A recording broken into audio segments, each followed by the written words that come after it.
Welcome to a typical morning in our sub-county.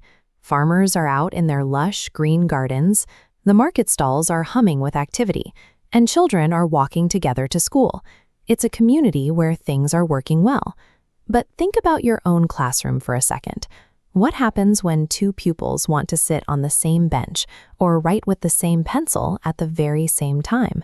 That calm feeling can disappear in a heartbeat. Peace isn't something that just happens by itself.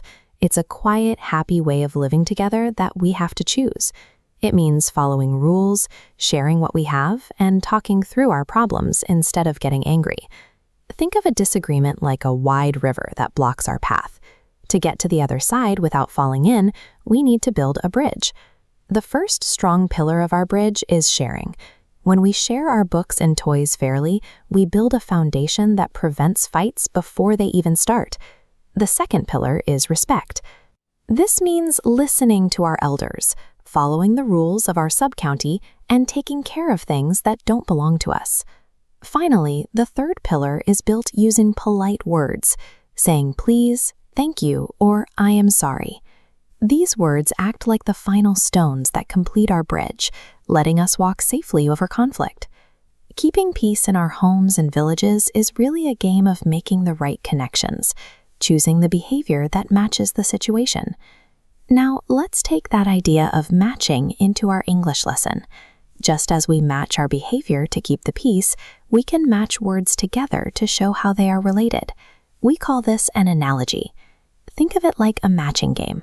If we can see how one pair of words fits together, we can find another pair that fits in the exact same way. To help us get it right, we use a balance scale. If the relationship on the left side matches the relationship on the right side, the scale stays perfectly level. Let's try one. On the left, we have a worker and their workplace. A doctor is to a hospital. They belong together. Now, if we have a teacher on the right side, what workplace do we need to balance the scale?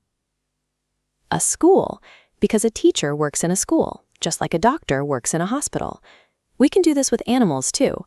If we say a cow is to a kraal, we are matching an animal to its home. So if the other side of our scale has a pig, what word do we need to keep the scale balanced? The answer is a sty. A cow lives in a kraal, just as a pig lives in a sty. The relationship is the same on both sides. This works for all kinds of cares. We can even match animals to the specific type of meat they provide us. Just as a sheep provides mutton, a pig provides pork. But be careful. If you swap the order and say sheep is to mutton as pork is to pig, the scale tips over. The pattern is broken because you put the meat before the animal on one side, but not the other. An analogy is simply a game of follow the leader. Whatever the first pair of words does, the second pair must do exactly the same. Let's see how this idea of matching things up works back in the village with a boy named Kato.